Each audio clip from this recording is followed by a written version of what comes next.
Hi, Nick. Well, thanks for joining me on the Science and Dance podcast. It's great to have you. Appreciate the invitation, and look forward to the conversation. Always good when we can chew each other's ears and talk about gymnastics and dance and the crossovers between them. Absolutely, and I appreciate in the past that you've been interested to hear my take on strength and conditioning. But over the past couple of years of following you and being involved with you in the world of gymnastics, I'm starting to believe that you've got great value that you could add to the dance world in return. And that's why I've asked you to come on today, is just to try and bring whatever knowledge you can from a coach's standpoint and from a development standpoint, athlete development standpoint, perhaps into the dance world, and help our dance coaches, teachers, and even dancers and exercise scientists within the realm develop their tactics when managing athletes and dancers. So thank you very much. And if for people that don't know, please do just tell us who you are, what you do, and a little bit about yourself. That would be wonderful. Yeah, so ultimately I was a recreational gymnast. I started gymnastics when I was 5 years old, spent up to 2 hours a week doing that for about 10 years. Very, very low level indeed. But I transitioned from there into coaching, again, working at a recreational level.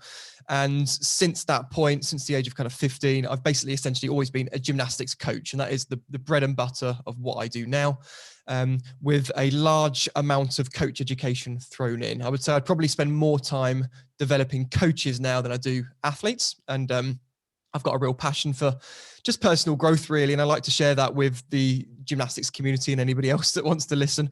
And gymnastics is the vessel, really, which has now created a business for me, a lifestyle, and a passion, which I'm very, very grateful for. I've had various roles in coaching. I've had personal coaching responsibilities for high-level athletes. I've been a national coach for British Gymnastics in the past, working as the national coach for the junior GB team.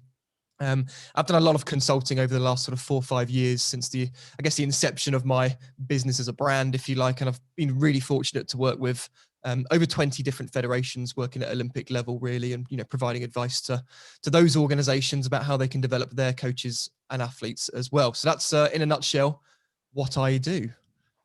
Amazing. I think that kind of tips off exactly how I would love this show to go today, and how it aligns perfectly with my questions. I mean, what's really interesting, I was only watching something the other day and listening to Eddie Jones, and the England rugby coach, and he was talking about the problem perhaps being in rugby, that we've now got a lot of coaches who are ex-players, and perhaps not enough people coming through the teaching and the coaching pathway.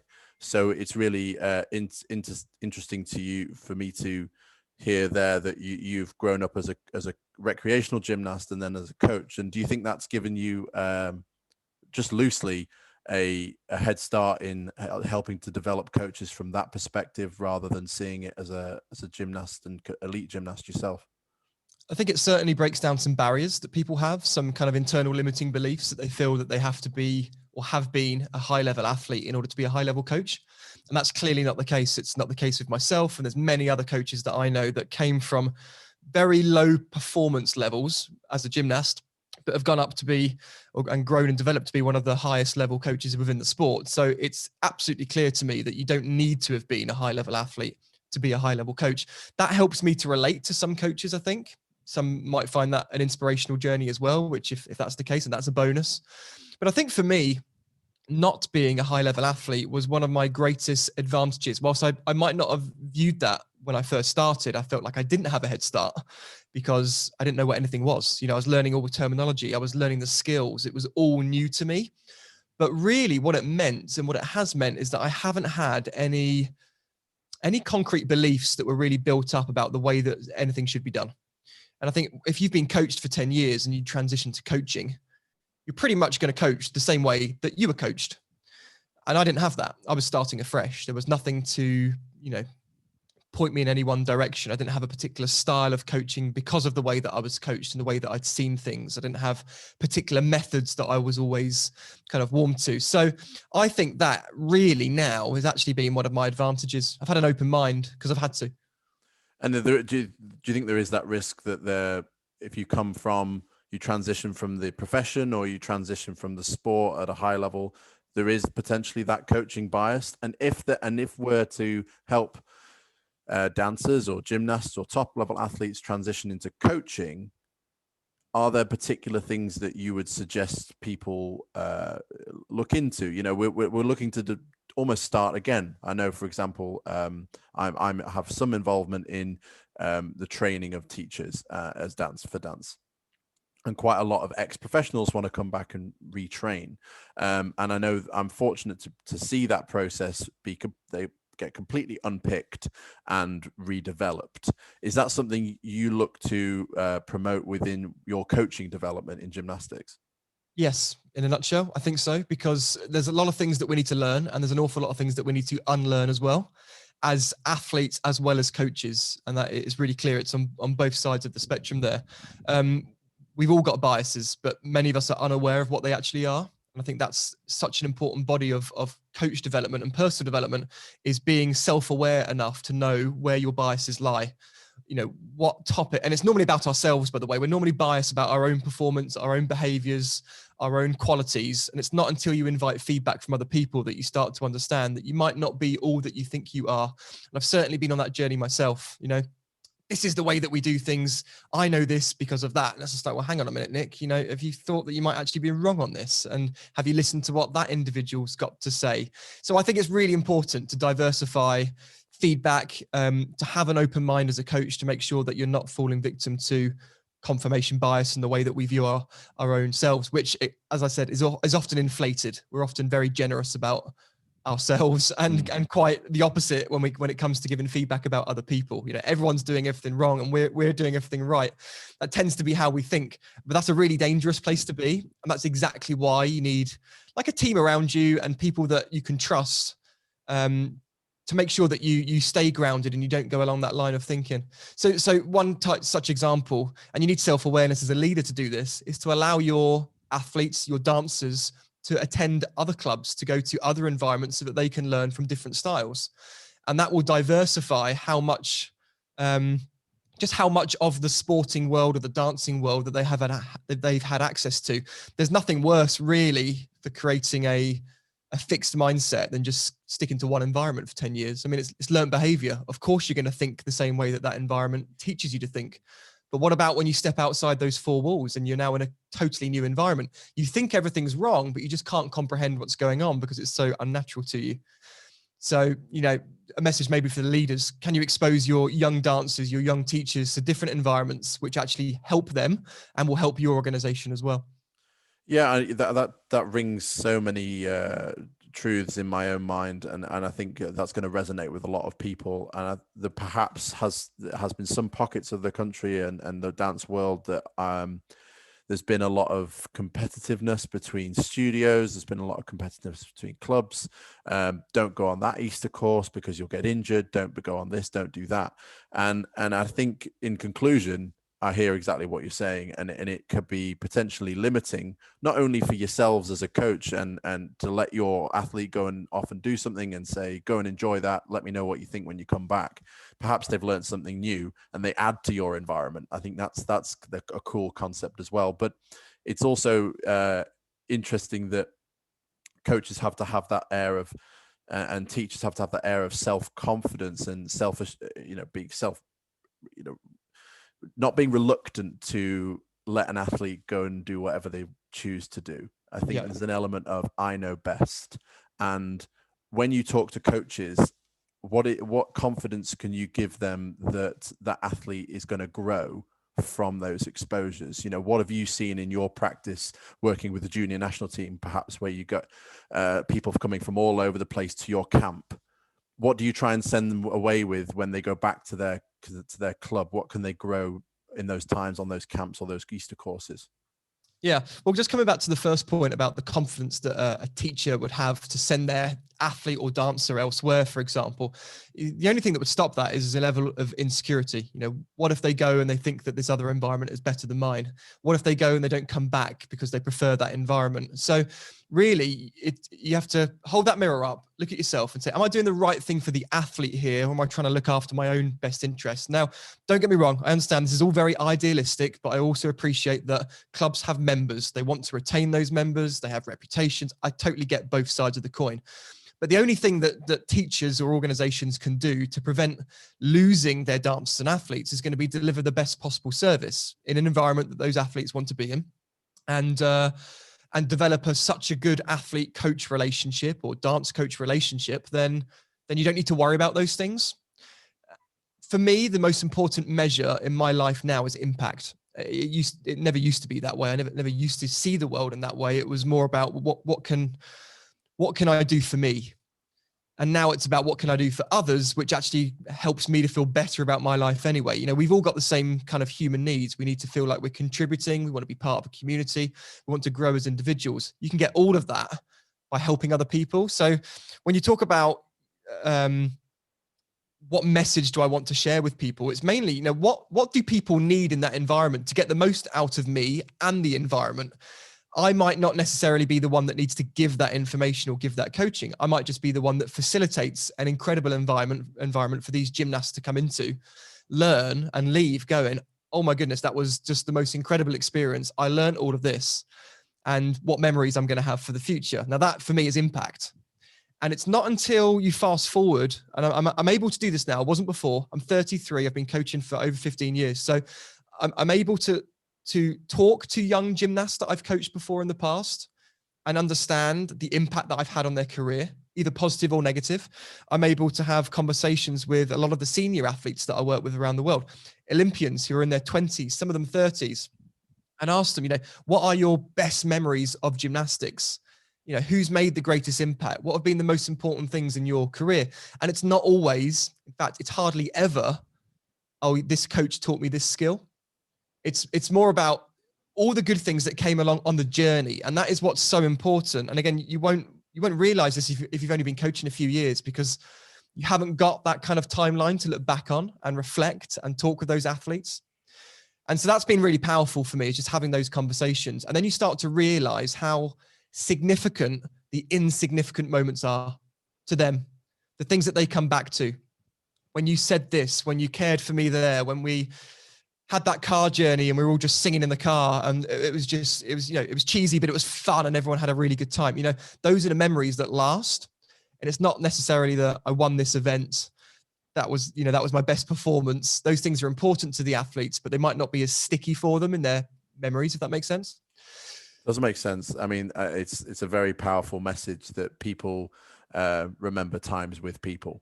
And I absolutely totally agree.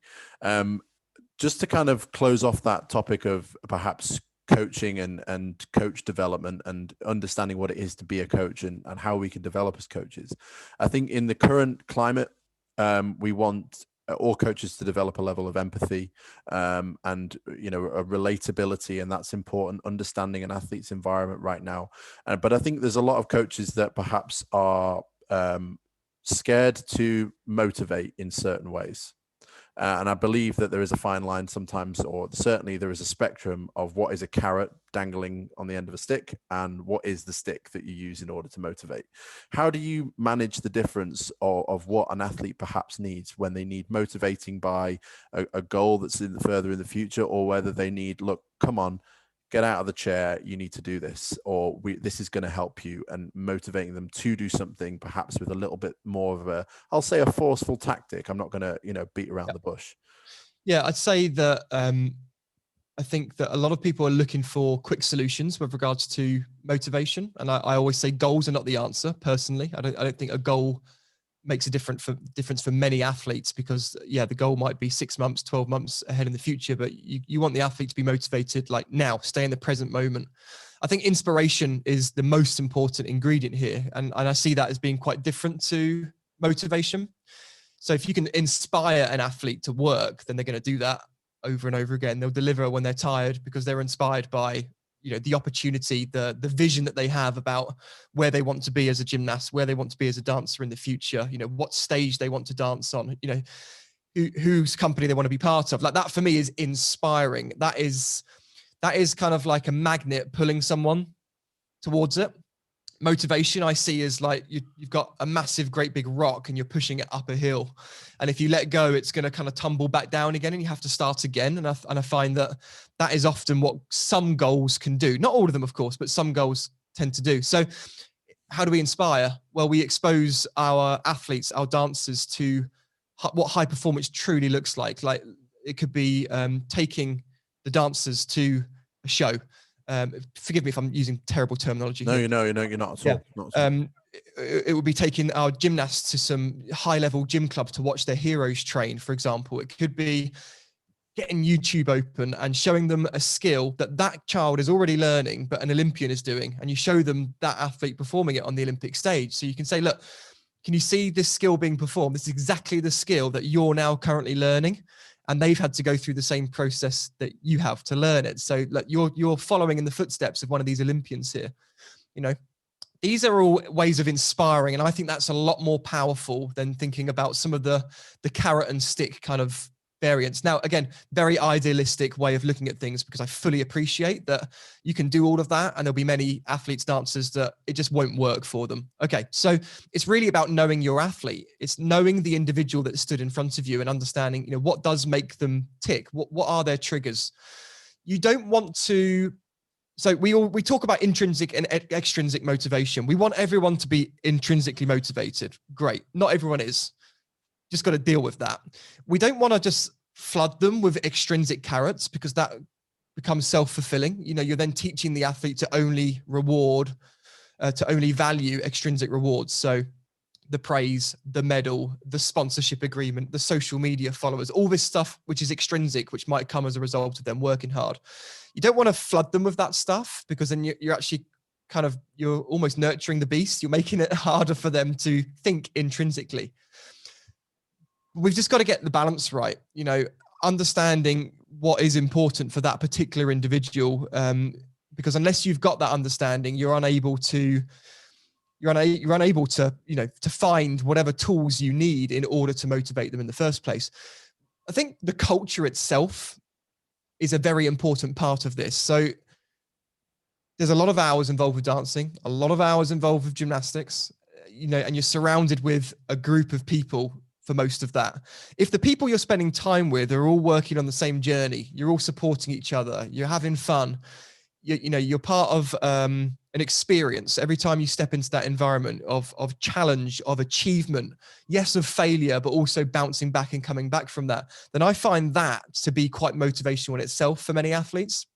But when you create an environment of isolation, which is often created by over-competitive environments, when instead of leveraging the support of a community, you're actually trying to rival people against each other, it becomes a bit more of a lonely existence. And that's really difficult for those dancers and gymnasts to want to step into that environment every day. It might feel quite negative, but still give 100%, because it's not a shared experience, and community is important for all of us. So I'm sorry if I've jumped around a bit there, but they're sort of the first things that kind of popped into my mind. Well, no, look, my first question, and I've written this out multiple times on how I want to ask it, was going to be, given the level that some gymnasts aspire to be and some dancers aspire to are desperate to achieve, what are some key components that coaches need to think about in order to, you know, maintain engagement and positive development for aspiring athletes? And I think even the word inspire is perhaps the key component that I'm going to take away from this. You know, showing people what they're capable of, showing the process for other people, and perhaps exposing people to, once we're allowed to after this pandemic, you know, really getting back into theaters and getting back into performance spaces, and championing other people from other places and their development and their moves forward and their shows, you know, whatever performance they might put on. I think that's a great thing, is to go and see similar people also of your own age, or, you know, slightly younger or slightly older, do fantastic things. And that doesn't have to be, it kind of leads me on to my next question, which is not just surrounding social media, but it could be an environment in general. You've got, let's use a scenario, for example, you may have a 16, 17-year-old gymnast or a 16, 17-year-old dancer who is exposed or sees or experiences a younger person do something that they have not yet achieved. On a one-to-one scale, what's your advice for coaches to manage that athlete, and what's your advice to perhaps that dancer or that gymnast who, you know, sees themselves as a failure because they see somebody else do something one time on social media or in real life? Yeah. Managing expectations is the first thing that comes into my mind, and just an educational piece for either coach or athlete around the context of that. And you quite rightly mentioned that could be one successful performance out of 100 attempts, but you only see the one uploaded to Instagram or YouTube, of course. You know, it's a highlights reel, isn't it? No one's going to upload their fails. They'll put on their best efforts. So that's one thing that, to add that bit of context to that discussion, is like, well, okay, well, you know, if we filmed everything that you did in training, do you not think that you'd be able to do something just as impressive as that? Potentially, that's just one avenue. But, you know, that aside, because I don't think we should get the athlete to be worried about what they're seeing on social media. They should just be focusing on themselves, of course. It's really to manage expectations so that they know that that one performance that younger child has done is not indicative of their future performance. And I can think of so many gymnasts that have been very, very competent in terms of skill level, maybe not technique or quality of movement, but they can do the skill. They can do, we have a system of A, B, C, D, E, F, and G's, for example. So that's how they're graded. So you might have a 10-year-old kid doing a D or an E skill, which is very, very tough. Yet by the time they're 12, 13, they've quit the sport because their body's wrecked, or because of that fast, accelerated, kind of expedited journey of doing that skill, it's actually causing problems now later on, or they haven't got the foundations that have helped them to support their time through puberty, for example. Okay, so just because you're seeing that skill is no indication of what they're actually going to be able to do in the future, or if they'll even be dancing. And so we've got this kind of marathon versus sprint concept, which I think we definitely have got to relate to in performance sport, because whilst there are every now and then young athletes which do sprint, they're just good. They are so good. They are a rarity. Those, you know, the outliers, which just the genetic anomaly. There we go. Genetically incredible. They pick everything up. They're overachievers, accelerated learning, and they just ride that whole kind of leading the pack wave all the way through. They have a fantastic career. Very, very few of them. I can count them on my hand in the last decade in British gymnastics, but how many of those there actually are. Okay. Now in a marathon, you've got the people that run at the front. They go straight out as fast as they can, and they usually burn out, right? You've got the people right at the back that struggle to keep up, and they don't normally finish the race either. And then you've got the middle pack, which is where I suggest that most athletes should be. And that middle pack is people that are just pacing themselves. But by pacing themselves, they know they'll arrive at the finishing line. And the finishing line might be an Olympics, 2 Olympics, 3 Olympics. It might be that they want to retire on their own terms and not in injuries terms. That's whatever that finishing line might be. That's where we want most athletes to be. We want them to survive the journey. Now, these are all probably educational messages, which I think in the context of the discussion that you mentioned would be useful for an athlete to hear, but proactively instead of reactively. And also the parents, right? Because we all know that the parents will have the same thoughts. The parents are being the best that they know how to be. And when they see these videos, they probably have the same thinking, like, why can't my child do that? It's funny you say that, because the amount of, I mean, parents and dancers come to my Instagram for advice on exercise. That's fine. But, you know, sometimes I'll see, oh, it's little Poppy or little Tilly or little James or whatever. And I understand for the purpose of social media and the safeguarding of it, that account is run by the parents and it's parent run. But when I see the amount of engagement that one of those accounts has, and the amounts of followers and the amounts of photos and things that are taken, I sometimes think to myself, you know, is the parent caught up in this trap that sometimes our athletes and dancers get caught up in? And that's something to watch out for as well, I think, is a coach is where does an athlete's or gymnasts or dancers motivation and desire come from? You know, are they riding a wave that's teed up by their parents, or is this something that they want to do themselves? And that kind of brings me to my next question, if you like. Obviously, your gymnastics conventions and your gymnastics coaching sort of pyramid, if you like, that you've developed brings in lots of people from lots of areas. I've been fortunate, as well as our mutual acquaintance Dan Lonsdale, to deliver in terms of S&C and physical preparation for gymnastics.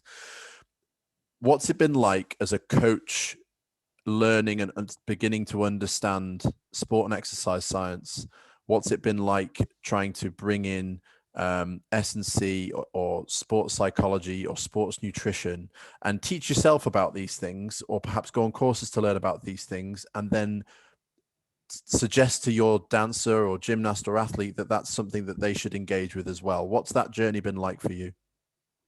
It's been only educational for me, and I think that I've always been obsessed with my development as a coach. And there'll be coaches, I'm sure, listening to this that can share that kind of way of thinking, which is that it's just so fun learning how to be better at what we do. Like, I've always been obsessed with that.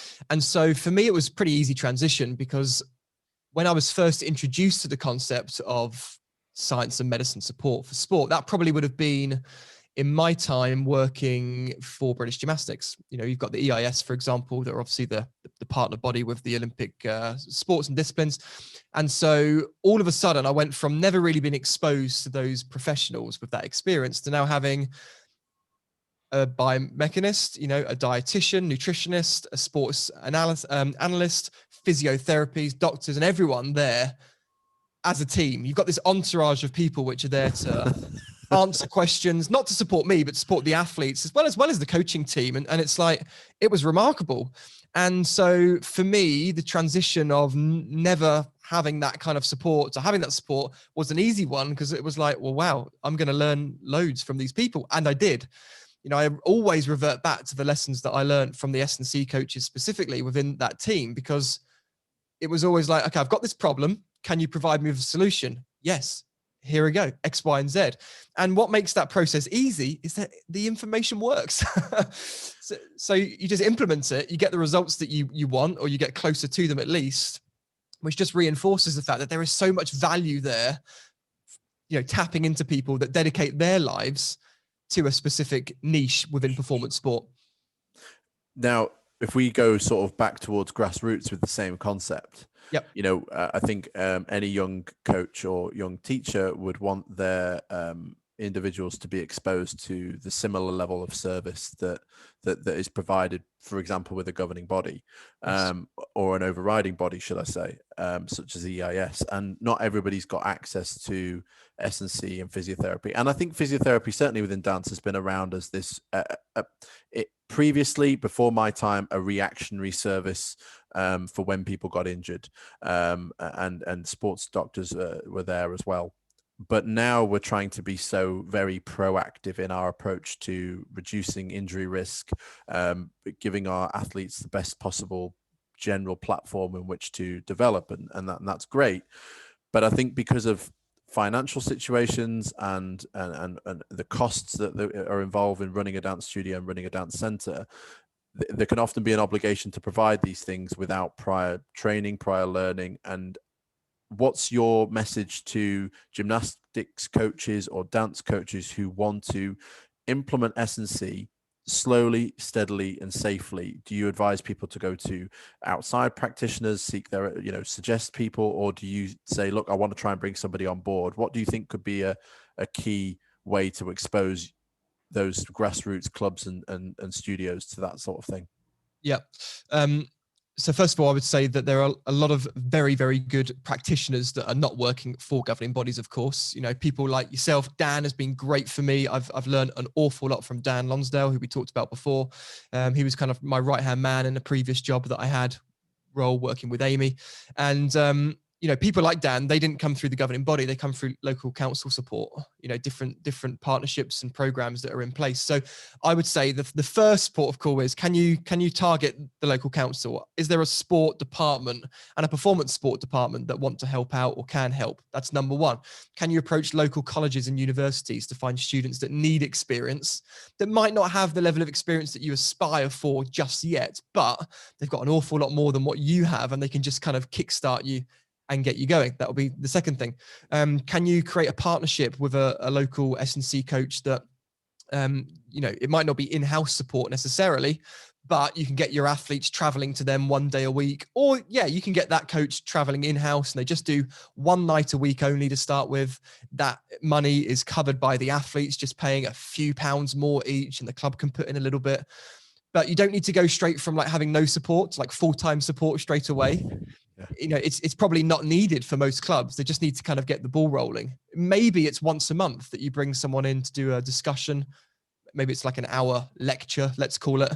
And then they work with your athletes for a couple of hours, give a bit of advice, provide some exercises, help educate everyone and say, cool, I'll see you next month. We'll see how we're getting on. It's just kind of dipping your toe in the water to get moving. Is it a full-time coach? No. But is it a start? Absolutely. Yes, it is. That's my kind of initial thoughts. Now, of course, you've got online courses and all those sorts of things, but nothing beats kind of being in the environment, them stepping into your world, but you stepping into them as well. And I went to see Dan working with his rugby players, and I tell you what, that was an experience. I was used to working with, our sort of little 12-year-old, 13-year-old girls doing their S&C, and then you step into a weight room with a bunch of rugby players, and you start to see, this S&C world is quite different for them than it is for us. And okay, there might not be some parallels there that I can pull. I'm not going to get the gymnast doing a 200 kg deadlift or whatever at this stage, but you still learn an awful lot. And it comes down to that exposure again, doesn't it? Exposing yourself to different environments. Now, talking about the necessity of S&C within dance and gymnastics, often these are things that we can't quantify. Counter movement jump or height or jump height or reactive strength index, or all these measures that an S&C coach or sports science department would use in order to build an athlete profile, aren't necessarily what quantifies and determines good performance within gymnastics and within dance. And I think where we've discussed before is where you cannot quantify performance truly because it is quite subjective. Where does that leave us in terms of sport or dance preparation? Yep. And I think with gymnastics perhaps being so skill-based or strength skill-based, you can't do these things without a prerequisite level of strength. In dance, perhaps it's even less so. It's very, very skill-based. And yes, strength and power does come into it, but there is such a spectrum of dancers that aren't as powerful, but they're very flexible. They're not as flexible, but they're very powerful. And it comes back to the coach sometimes believing that they can fix everything, but also sometimes coming to the S&C coach going, I've got this skill that I'm struggling with. And the S&C coach goes, well, okay, it's a skill. I can only help you with its component parts, such as, grip strength or foot and ankle strength. How do you blend together the necessity of an S&C coach in trying to help people develop skills? Because at the end of the day, the skill acquisition and the execution is the thing that gets scored and the thing that gets seen in performance on a one-off, not necessarily all the S&C work that went into it. Yeah, and I think from a coach's perspective, I want to set the athlete up for as much success as possible, which means giving them the best chance of optimizing their physical performance. And I know that S&C would help me to get to that place. So gymnastics conditioning alone is fantastic at covering gymnastics and gymnastic specific movements, but there's this whole kind of gap of general sport preparation, and you've seen and been familiar with some of my learning models, but the movements on there are the bread and butter of all sport. Can you jump and land? Can you rebound? Can you lunge? Can you squat? Can you run? These are just basic fundamentals that a gymnast could go through their career without really delving too deep into the finesse of those and the enhancements. But then I think, well, how much further could they have gone? What skills and avenues would have been available to them if we did incorporate those ingredients? And the answer is you'll never know unless you do them. But what I do know is I will never fulfill an athlete's potential in terms of their strength by using gymnastics movements alone. It's just not possible. I mean, there's enough science and data out there to support that. So the other thing is that it's often too late when you figure out that you've missed a trick. So you're 8 and 9, 10-year-olds, you're teaching stuff, it's fine. Their landings are poor. They're going into a valgus position. It's fine. They're not getting injured. They're only little. The skill level's low, and then you wait until puberty strikes. They grow a lot. Their, the frame's different. Their whole kind of movement competency changes, usually for the worse. And all of a sudden, you've got a kid with a valgus landing position that's got sore knees, and they can no longer do this high-level skill that you want them to because you're putting them at risk. And it's then 5-6 years down the line that you realize, I should have done that work. And I don't want to be that coach. I don't want to be that coach that says, I ignored the data, I ignored the research, I just went with what I thought was best at the time, but ignored all the other advice. And now I'm ended up with an athlete who's not going to fulfill their potential. That's a massive responsibility, so there's you've got to have trust. You just got to trust that there are professionals like yourself that really do know what they're doing and are dedicating their world to enhancing people's physical movements and physical abilities. And that is not something to kind of to ignore, really, as a technical coach. So I want all the tools available to me. If I say to an athlete, I want you to strike the floor harder in that flick, I need you to get your arms up quicker. I need you to land quieter, or I need you to hit a lower position when you land. I need those options available to me.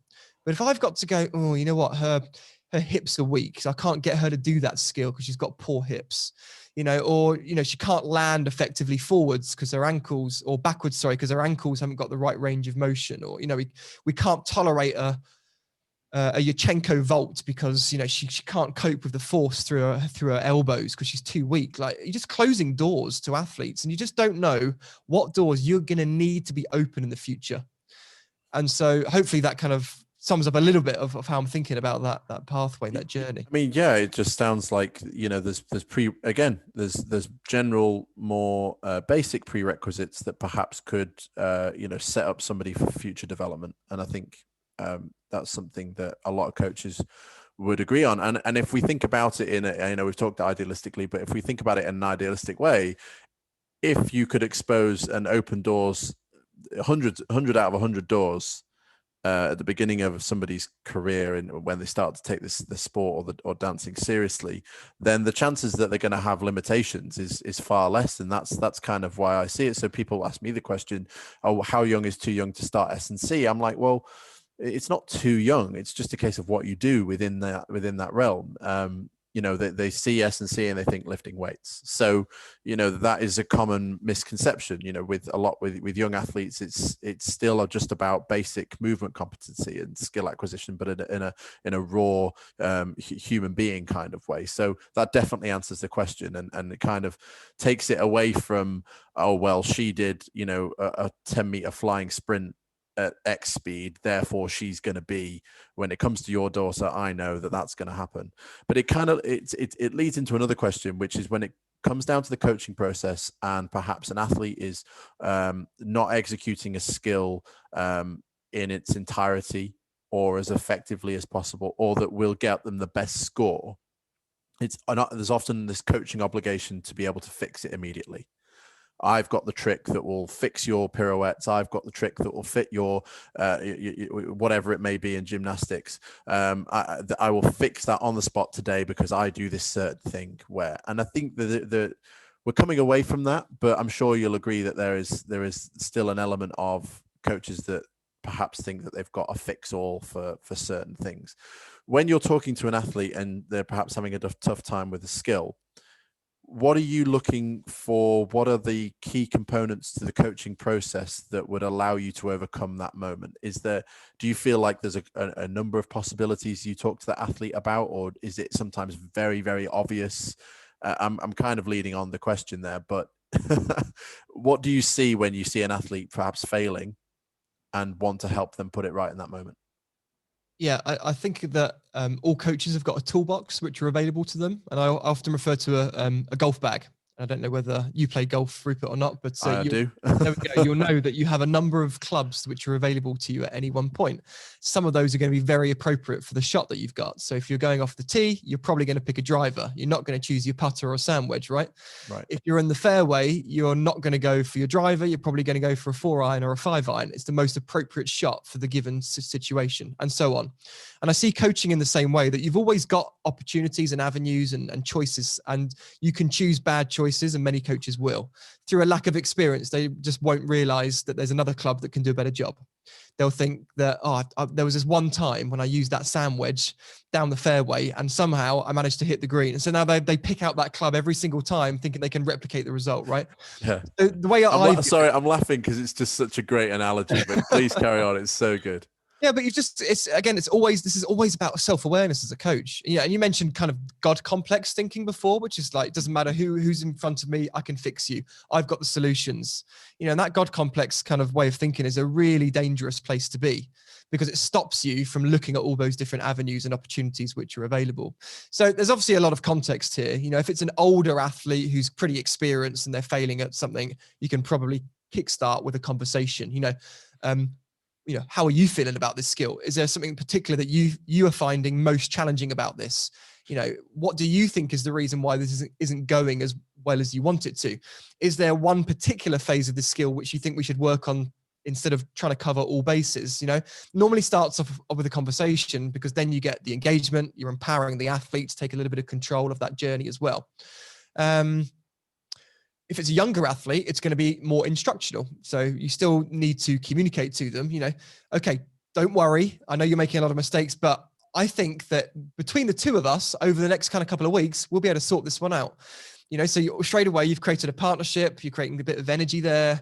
You say, this is what I would like to try.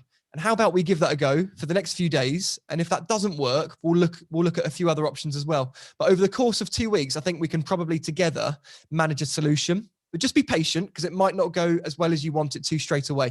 That's part of the process. So again, you're kind of managing expectations that you're probably going to fail a few more times, but that's all right because eventually we'll figure out what doesn't lead us to fail and where we start to find success. For me, I just think that in coaching, I don't think anything is particularly challenging or complex. I just think there's so many things to do. I don't think there's any topic that is difficult for a coach to learn. It's just that there's so many things to learn.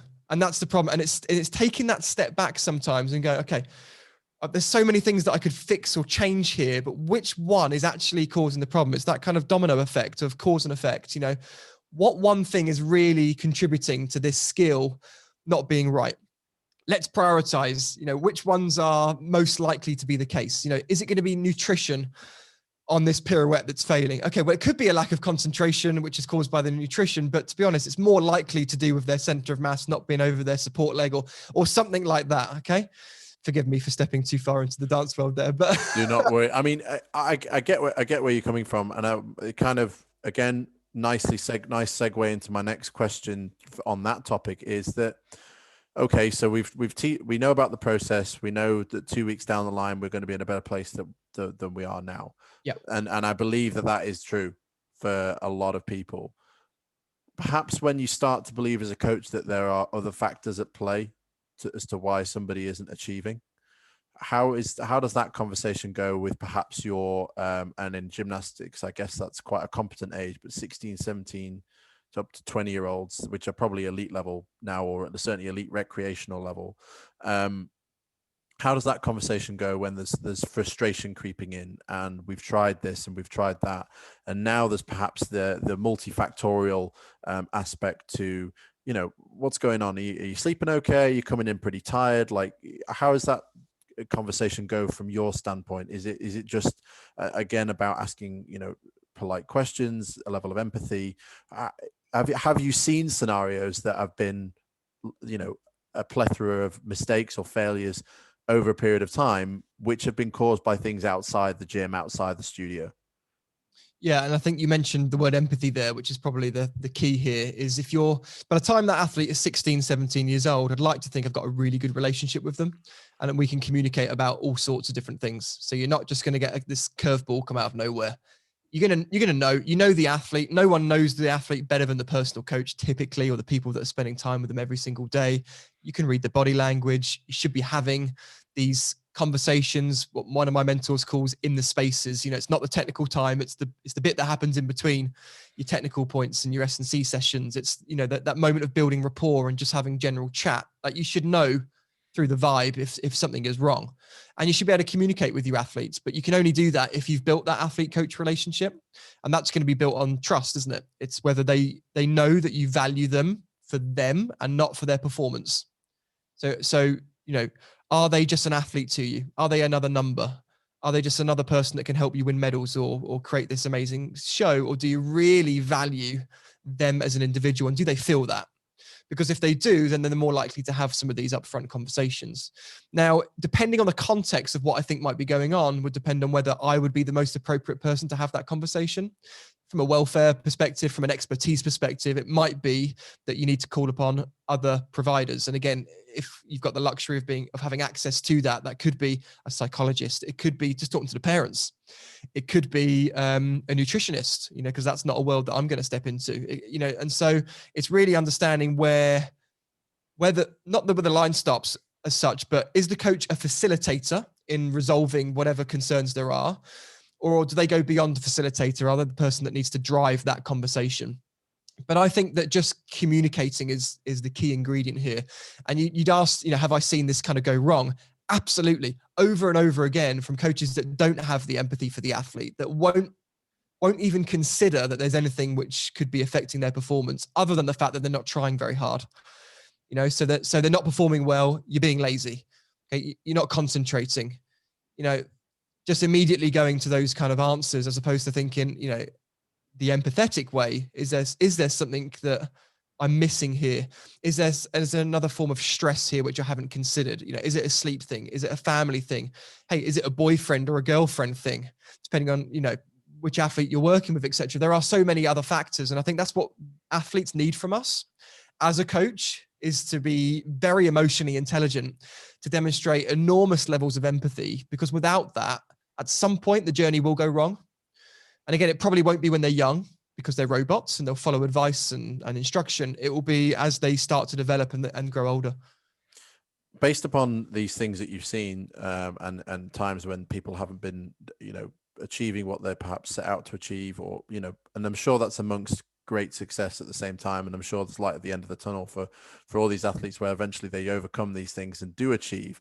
But I think sometimes coaches go through, and I kind of want to talk about the coach as a person here, and what they go through emotionally as well, because I think that sometimes that coaches are encouraged to reflect and do a lot of reflective practice. And, you know, I'm not talking about the minority that perhaps that don't. I'm more talking about those that reflect so heavily that perhaps they take on so much responsibility and sometimes think that something's their fault.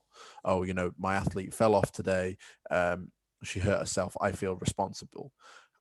Have you got any advice for coaches that perhaps sometimes feel that a sense of responsibility, and where they perhaps shouldn't? Yeah. Perspective, I guess. Understanding the role of a coach is significant, but it's not everything. There are more factors at play to an athlete's success. Understanding, this is coming back to self-awareness again, understanding fear as a coach. So if you're having some of those thoughts, they're normally fear-led thoughts. You know, if my athlete fails, it's because of me. Well, what's the fear and the emotion which is causing that way of thinking in the first place? Mm-hmm. Is it about insignificance? Is it about the athlete's result is a direct reflection of your coaching, and therefore that the way that you value your own self and your self-esteem is based on performance rather than anything else? Mm. So the self-awareness piece, I think, is incredibly important. Taking a bit of pressure off the coach, but at the same time, I mean, it's tricky because there aren't actually, you say the minority that don't reflect. I'd say it's the other way around. I'd say that I was being polite. I know, I'm not going to be polite, Rupert, and I know you were, but I'm not going to be. I'd say that it's a minority of coaches that are self-aware, certainly within my world, that do reflect, that do take ownership and accountability. And I would want more coaches to do that rather than less. Yes, there are going to be a minority of those that take it too far. And I think in that case, it's about, again, having people around you and a team around you to reassure you, building up a support bubble and a support network to make sure that you're not taking on too much. I mean, yeah, I do in agree with you. Certainly, I think within the dance world, just to give a bit of context, I think that there is the competitive side of dance, obviously, and then there's those that want to pursue it as a career that isn't necessarily competitive at heart. Obviously, they have to audition and they have to compete for roles, and there is that in-house level of competition and that subjective level of competition, but it's not necessarily scoreboard type competition. Yep. So I think where certain dancers are concerned and certain dance teachers are concerned, it is about the journey quite naturally. And I think because we know that we, at a certain level, when dancers enter vocational training, perhaps they're going to be on a 3, 4, 5-year pathway to achieve employment and hopefully have a long, illustrious career in that sense. And they've placed their faith in you. They've chosen, so sometimes again, some of these obligations creep in, and I'd like to think, and I don't believe in the dance world that, within that setting, that it is towards that goal. But again, perhaps the value sometimes lies in, well, if they didn't achieve a dancing job, or they didn't achieve the percentage gold medal time, or whatever you want to call it, then the organization's failed. And something you mentioned earlier is the wider skills of a coach, and we've got to know these so many things. None of them are particularly difficult to learn. But have you ever had conversations with your gymnasts that surround what they do outside of the gym, perhaps to relax, perhaps to unwind, perhaps to engage in other and learn in other ways? What kind of things have you helped your gymnasts be exposed to that perhaps isn't gymnastics itself? Yeah, I have done, and quite recently actually, because I find that sometimes and coaches also, by the way, athletes and coaches, those athletes that are just so consumed and obsessed with everything gymnastics, and it's like, well, give yourself a bit of a break here. Climbing was one that I did before, taking the athletes to the climbing wall, a totally different type of strength, great for hip mobility as well as forearm and grip strength and stuff. So I did some climbing with Amy Tinkler. She went to a climbing wall as well, so lots of different things, really, to be honest with you. I think that understanding, I'm sorry to evade the question that you've just asked, but coming back again before I forget, is just about being patient as a coach. But remember, the success measure for me is about impact. And I know that the impact is far beyond just whether a result or a goal has been achieved or not. And this is why it's so important that the athlete has a good journey. And I don't know about yourselves and your environment within dance. Most gymnasts probably won't achieve the level that they really, really dream of achieving, which is going to be like, I want to go to the Olympics. I want to go to a world championships and be an international gymnast like my heroes. The vast majority will get nowhere near that. So if the outcome for the coach as well as the athlete is only going to be deemed a success if they achieve that, then you're just setting yourself up for failure and disappointment, because most of them won't. You're only going to get the anomalies, the outliers again, the exceptional athletes that are going to get to that level. So the journey is so important, because that's the journey that everybody is going to be able to, and your impact is measurable across that whole journey. So if a 16-year-old finishes gymnastics, okay, they've finished a sport, they didn't get to the Olympics or a national squad level, but what they've left the sport is a great understanding of accomplishment, a great understanding of dealing with adversity. They've got amazing friends. They've got coaches that they can lean on whenever they need to. They've got an understanding of emotional intelligence, competitiveness at a healthy level. All of these things, then what an impact you've had as a coach. All right. And I often say for emerging coaches that the best athlete that they've ever coached probably isn't born yet.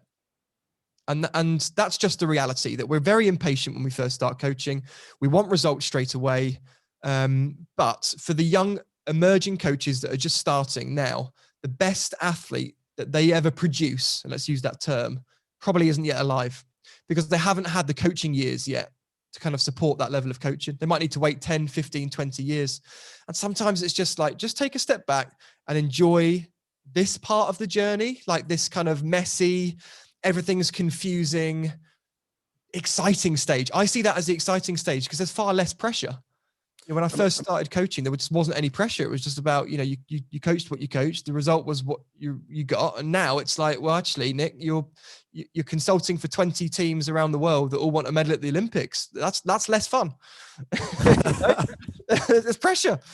Well, yeah, the pressure is certainly on in that environment, and maybe dance is a little bit more open for interpretation, which allows there to be perhaps more employability, certainly and further avenues to pursue. We've got people becoming choreographers, jazz dancers, ballet dancers, contemporary dancers, musical theatre. Some dancers now being employed as dancers only in Cirque du Soleil, which is kind of where those two crossover worlds emerge. But it's not the only place those things cross over. I mean, we're starting to see in competitive dance and auditions and company dancing and festivals, whatever we want to call them, we're starting to see a far greater gymnastics influence now, in order to, I'll say it, fill the choreographic space. Is probably the best way for me to put it. And I don't want to say lack of creativity. I want to say that perhaps it's an opportunity for people to express themselves in a very high, like almost high octane kind of way. You know, it's exciting. It can sometimes be over facing, and it kind of comes back to a scenario I was in with a client way back, and she was recovering from an injury, very, very young. To have this kind of injury, you know, an ACL reconstruction, basically, basically through chucking skills into dance routines that she was by no means ready for. Whether that's to do with she'd learnt them in gymnastics and brought them into dance, whether she'd not been taught them correctly, but many young dancers are putting these skills into the routines based upon previous gymnastics training, or perhaps not developing them with the right coach involved. What advice have you got for perhaps dance teachers and studios and choreographers that want to bring in these skills into their routines because they're impressive, but perhaps they've not been taught or practiced in the right environment? Is there a starting place that dancers perhaps should look for to begin with? The biggest message is respect the movement, like respect the skill, because as you've alluded to there, you know, a young athlete having a pretty bad injury that they shouldn't have had due to either, I don't know, it could have been technical competency, physical movement, too much volume or whatever. So just really respect those gymnastics skills, because they are unique and they're challenging. Now, there's going to be a lot of crossover, of course, and there'll be a lot of cross-pollination. You know, for example, if you've got a dancer with great mobility and active flexibility, that's going to lend itself to some acrobatic gymnastic skills, which makes them easier. Doesn't necessarily mean that they're able to perform that skill over and over again because of how dynamic it is, how the landing is, for example. It might be slightly different than the way they land in dance.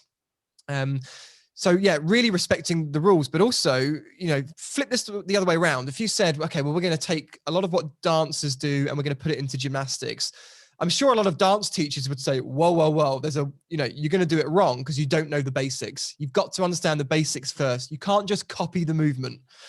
And I would say the same thing. You know, the first step would be get a gymnastics coach in. For sure, dance teachers would be saying, please do not butcher dancing today. That's exactly. So if you're having that feeling on the flip side, then I can only imagine how it must be to see that perhaps without the correct development. But could it be the same? Is the solution perhaps to bring in expertise, or go, you know, do gymnastics centers offer the opportunity for people to come and learn things from a base level? You know, what could dancers be exposed to if they even want to try and do that, learn to do that? Yeah, I think in normal times, you've got adult gymnastics classes available. You've got regular gymnastics classes for kids still that want to participate, where they're going to learn those things. Some clubs offer private one-to-ones. Some clubs will allow you to hire their space and their staff. There would certainly be staff like coaches that would be available to come into dance schools. They'd love that. And there'll be some exceptionally good people. I think all avenues there are open. It's just a case, like for me, if that was me, I'd just jump onto Google. I'd be searching for local coaches and clubs within the local area of the dance school or academy. And that'll be my starting point, you know, and start the conversations. Align yourself with people that share the values and the philosophies that you do as an organization, and start to build a relationship from there. Because there are many similarities which would make and kind of expedite the process. You know, we're not talking about taking a footballer here who probably doesn't layer the learning of skills in the same way that a dancer would. You know, in dancers and gymnastics, you've got prerequisites, micro progressions. You're looking at little details. And so they're both going to understand that world. And so I think it's probably, you know, you'd be amazed at how easily some of the skills would come with the correct coaching, the correct progressions. But at the same time, you'd be amazed at how quickly you can mess things up if you miss an important stage, particularly some of the psychological things, you know, because it's understanding, okay, we can do this correct. And this athlete, this dancer can do it 4 times out of 5 with no problems. Cool. 80% success rate. What's the risk of the other 20%? You know, and you've got to have athletes that are able to do things right and do things wrong and go again. And you can't do that if you've missed important stages or if there's a gap in their physical kind of, you know, physical development. Yeah, and I think there's different genre of dance, and I'm not sure if you're familiar with disco and freestyle dancing, Nick, but I'd Bust certainly out a few disco moves if that's what you mean. Well, it's amazing kind of combination of acrobatics, tumbling, trickery, fast spinning, which perhaps doesn't have the finesse that ballet and jazz and contemporary do in some ways, and it's very high impact routines, and they smash these things out, and it's a dance sport rather than. And I think sometimes we can be my final question, because I'm conscious of time as well, is that you've spoken to me before about load, and you've just mentioned it there in terms of somebody's workload and perhaps doing a skill and their level of fatigue or their workload being a factor that meant that they got injured. How has the workload theory fallen upon gymnastics? Because, for example, I was talking to somebody the other day about dance, and they were saying our build-up, so this for when we start back, are going to be 1 hour, then the first week we're going to do 1 hour a day, then the next week we're going to do 2 hours a day. And I was like, well, let me just stop you there, because if we're going along this trend, by week 4 you've quadrupled the workload from week 1. And it's sometimes, and they take a step back and go, oh, okay, that makes a lot of sense, like maybe we'll do 1.5 or something like that. You know, how do you manage workload in your, perhaps let's take Amy Tinkler's workload, for example. Yep. How, on a day-to-day basis, how much are you managing how much that athlete does in order to be fresher the next day, and what are you peaking for? Is that a conscious thought process that you go through as a coach? Absolutely conscious, but gymnastics is still struggling with the model because of there's some, and I've had a call this morning, actually, an hour call about this exact topic of, which is why you probably saw me smirking, of workload, because there are some real challenges within our sport, and there are in every sport monitoring load. But for us, you know, one repetition is not equal to another repetition if it's on a different surface. You know, if you're landing on a soft mat versus a hard mat, if you're landing from 1 meter versus 3 meters, you know, it's all going to create different levels of forces through the body. And it's something that's really difficult to do without sitting there with a clipboard and kind of having someone monitor every single rep, which, as you know, is not efficient. It will be effective, but not efficient. So we're struggling with it still as a sport in general, but down to the personal coaching responsibilities here, it's definitely something that you've got to consciously think of, particularly with an athlete like Amy, who's an Olympic medalist and doing enormous difficulty in their floor routines. You know, you've got to have that at the front of your mind. You know, what can I expose the athlete to safely that will give me the right balance between recovery, progression, but then not expose them to too high a risk of injury. And I say too high a risk because if you're doing double back with double twist, then there's always going to be a risk, but obviously it's within certain factors. So being smart about it, following some basic principles, and it's very difficult for me to say what they are without the context here of, you know, okay, what event is it? How many times have they performed this routine before? How many training hours are they doing? And all those kind of things, but just kind of having a bit of common sense there. Some of the things, for example, that we used to do was, you know, Amy's now retired, was we did a typical knee to wall stretch at the start of every training session and just before she would start her acrobatic work. And that would be another indicator that I would use to help inform me about how much workload I'd be able to do that training session with her. Now, she might feel fresh, but if she had a big floor session the day before and her ankle range was actually 1.5, 2 centimeters less because of the stress response of that, then I would need to make a smart decision to say, okay, we're only going to tumble on softer surfaces today, or we're going to keep the reps down low to allow your ankles to kind of, you know, settle a little bit before our next big training session, you know, or, you know, Saturday, we absolutely beast Amy in training and she hits the weights gym. You know, I need to allow that Sunday as a day of recovery. Monday, I need to be thinking, okay, so we've had a full day of recovery. We did a big session on Saturday. You know, what's the right thing to do today? It's definitely a conscious thought, but athletes don't tend to fall into our beautiful spreadsheets. you know, those plans that we create to say, right, we're going to do 3 days of this and the athlete's going to feel like this at the end of it. And then we'll give them a day off and this is how they're going to feel at the end of the day Nick, off. I was just about to ask, how many times have you thrown your plan out the window? It's ever evolving. Like, I think you have to start with like a template and go, well, this is what we're going to roughly manage or try and do. And each day you do have to review it and say, well, we can't quite manage those reps today. What's the closest we can get to? Or, you know, how much can I achieve this week instead of just trying to push it all in this day?